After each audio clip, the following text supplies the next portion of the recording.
Hello everyone, I am Dr. Nidhi and in this video we will discuss about cell membrane. Before this, please like, subscribe and share my channel and watch the video till the end. So, हम plasma membrane को cell membrane या bio membrane भी कहते हैं।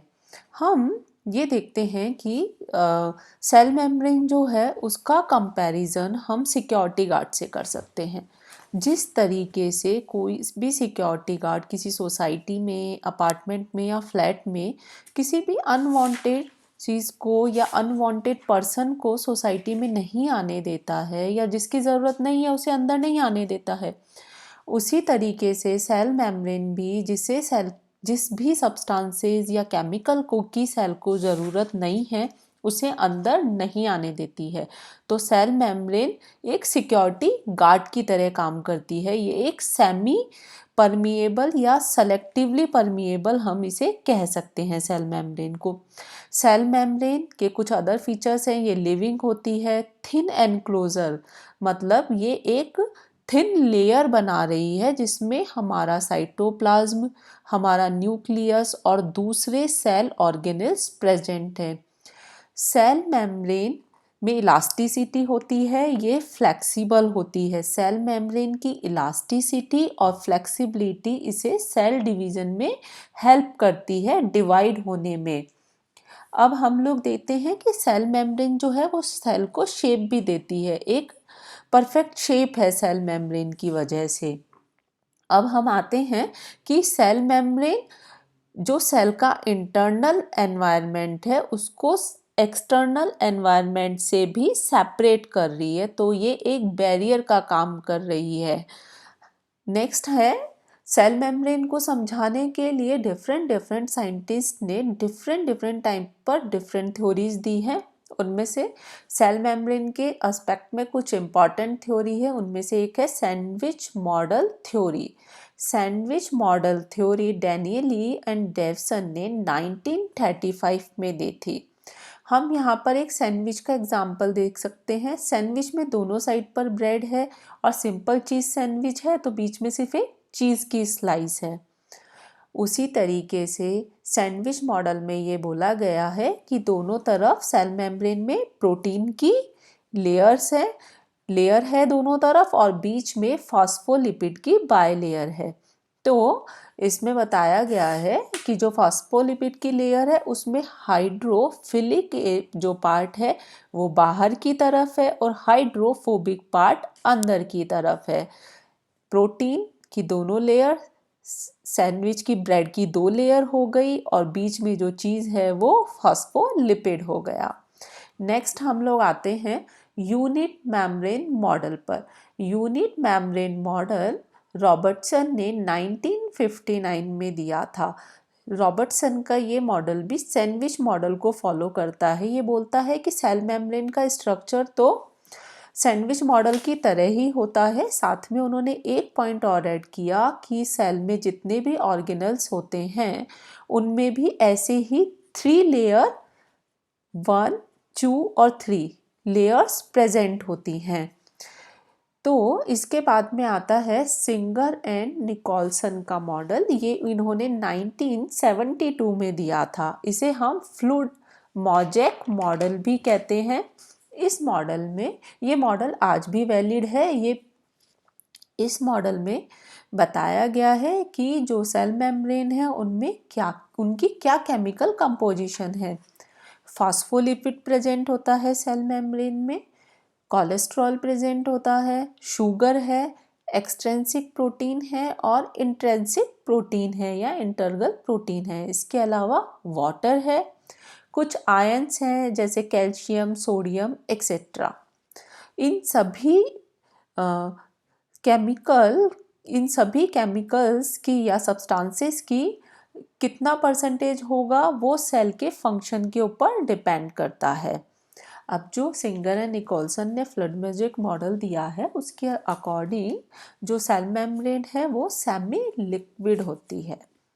इसमें बताया गया है कि कुछ एक्सट्रिंसिक प्रोटीन होते हैं सेल मेम्ब्रेन में, इंट्रिंसिक प्रोटीन होते हैं या इंटरगल प्रोटीन होता है, लिपिड की बायलेयर प्रेजेंट होती है और शुगर है, इसमें कोलेस्ट्रॉल प्रेजेंट है।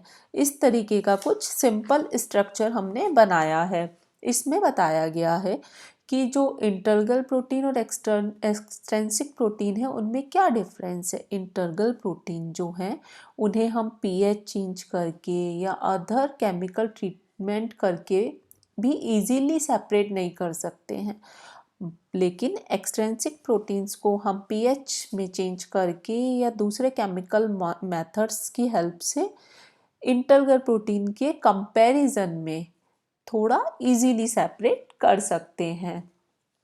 फिर यही है कि प्रोटीन का कितना परसेंटेज, कौन सा प्रोटीन कितनी परसेंटेज में होगा, ये सेल के फंक्शन पर डिपेंड करता है या उसके स्ट्रक्चर पर डिपेंड करता है। अब हम आते हैं सेल के और भी जो फंक्शंस होते हैं। सेल के फंक्शंस हमने प्रीवियस स्लाइड्स में कुछ डिस्कस किए थे कि सेल जो है वो सभी सेल ऑर्गेनल्स को अब कवर कर रही है, सेल को एक शेप दे रही है, इलास्टिसिटी दे रही है जो सेल डिवीज़न में हेल्प करती है, सेल सेलेक्टिवली परमिएबल होती है। तो अब हम देखते हैं कि सेल टू सेल रिकॉग्नाइजेशन। तो जो ये शुगर मॉलिक्यूल्स प्रेजेंट है सेल मेम्ब्रेन में, ये सेल टू सेल रिकॉग्नाइजेशन में हेल्प करते हैं। अब हम आते हैं ट्रांसपोर्ट पर। हमें पता है कि mostly living being multicellular होते हैं, तो उनमें cell to cell transport chemical substances या अदर सब्सटेंसेस का ट्रांसपोर्ट होना बहुत ज़रूरी है। तो उसके लिए ट्रांसपोर्ट की एक मैकेनिज्म होगी। तो जो सेल मेम्ब्रेन से ट्रांसपोर्ट होता है उसके लिए डिफरेंट मैकेनिज्म है। एक्टिव ट्रांसपोर्ट होगा, पैसिव ट्रांसपोर्ट होगा, एक्सोसाइटोसिस होगा या एंडोसाइटोसिस होगा। सबसे पहले हम आते हैं एक्टिव ट्रांसपोर्ट में। एक्टिव ट्रांसपोर्ट के लिए हमें एनर्जी की ज़रूरत होती है। पैसिव ट्रांसपोर्ट या इनएक्टिव ट्रांसपोर्ट में के लिए हमें एनर्जी की ज़रूरत नहीं होती है। इसमें कोई भी सब्सटेंस अपनी हाई कंसंट्रेशन से लो कंसंट्रेशन की तरफ जाता है। इसको फर्दर ऑस्मोसिस और डिफ्यूज़न में डिवाइड किया गया है। ऑस्मोसिस में सॉल्वेंट अपनी हाई कंसंट्रेशन से लो कंसंट्रेशन की तरफ जाता है। डिफ्यूज़न में जो सॉल्यूट होता है वो अपनी हाई कंसंट्रेशन से लो कंसंट्रेशन की तरफ आता है। अब हम करते हैं एक्सोसाइटोसिस एंड एंडोसाइटोसिस। तो एंडोसाइटोसिस में क्या हो रहा है, एंडो मतलब अंदर की तरफ लेना। तो एंडोसाइटोसिस में क्या होता है कि कोई भी सब्सटेंसेस है वो सेल मेम्ब्रेन के बाहर की तरफ है। अब सेल मेम्ब्रेन को उसे अंदर लेना है तो वो क्या करेगी, सेल मेम्ब्रेन अंदर की तरफ फोल्ड होना स्टार्ट हो जाएगी। वो सब्सटेंस सेल मेम्ब्रेन के पास आ जाएगा। धीरे धीरे सेल मेम्ब्रेन से सारा सब्सटेंस अंदर की तरफ आता जाएगा और सेल मेम्ब्रेन वहाँ से क्लोज होती जाएगी और एक वैक्यूल लाइक स्ट्रक्चर बन जाएगी। तो जो सब्सटेंस बाहर था वो अब अंदर आ चुका है सेल में। एक्सोसाइटोसिस में इसका बिल्कुल अपोजिट होता है। इसमें सेल में ये कोई भी सब्सटेंस प्रेजेंट है, इसे बाहर की तरफ हमें छोड़ना है। तो क्या होगा, वो सब्सटेंस सबसे पहले सेल मेम्ब्रेन की तरफ जाएगा। सेल मेम्ब्रेन उस जगह से अंदर की तरफ कॉइल होगी और वो जो वैक्यूल बनी हुई है वो सेल मेम्ब्रेन से अटैच हो जाएगी और धीरे धीरे करके उस जगह से खुल जाएगी, ओपन हो जाएगी सेल मेम्ब्रेन। तो वो वहाँ से बाहर निकल जाएगा। इस प्रोसेस को हम एक्सोसाइटोसिस कहते हैं। एंडोसाइटोसिस में अगर लिक्विड मटेरियल अंदर की तरफ आ रहा है तो उसे हम पिनोसाइटोसिस कहते हैं, और अगर हम सॉलिड मटेरियल सेल में अंदर की तरफ आ रहा है तो उसे हम फैगोसाइटोसिस कहते हैं। एक्टिव ट्रांसपोर्ट और पैसिव ट्रांसपोर्ट के बारे में हम और हमारे अपकमिंग वीडियोस के अंदर स्टडी करेंगे। इस वीडियो के लिए बस इतना ही। आप please like, share and subscribe कीजिए मेरा चैनल।